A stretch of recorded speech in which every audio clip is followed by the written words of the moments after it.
एक पिता की कहानी। यह कहानी है एक पिता के स्नेह और प्रेम की, जो उनके बच्चों के लिए अपनी जान की परवाह किए बिना अपने संघर्ष को प्रकट करती है। एक गांव में एक गरीब पिता रहता था। उसका नाम माधव था। माधव के पास न केवल धन की कमी थी, बल्कि उसे एकल भी पालना पड़ता था।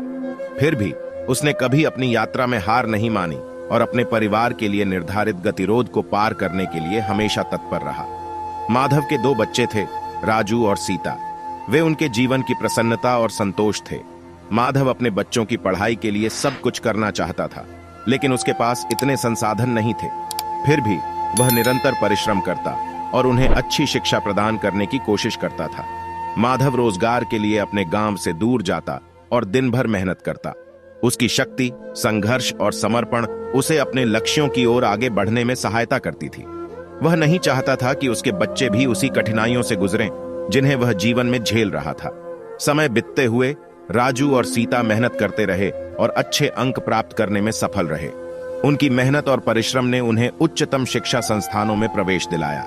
उन्होंने अपने पिता की कठिनाइयों और संघर्षों को पूरी तरह समझा और उनकी संघर्ष को महसूस किया। जब राजू और सीता ने अपनी पढ़ाई पूरी की, माधव को अग्रणी खुशी महसूस हुई। वह अपने बच्चों की सफलता का गर्व महसूस करता था, जो उनके संघर्ष का परिणाम था। उनकी खुशी और गर्व ने उन्हें उनकी मेहनत के लिए बहुत ही संतुष्टि दी। यह कहानी हमें सिखाती है कि एक पिता का प्रेम और संघर्ष कितना महत्वपूर्ण होता है। माधव ने अपने बच्चों की सफलता के लिए न तो संघर्ष से पीछे हटा और न ही किसी अवसर को हाथ से जाने दिया। उन्होंने अपने सपनों की परवाह किए बिना उन्हें आगे बढ़ाने के लिए संघर्ष किया और उन्हें सफल बनाने के लिए समर्पित हो गए।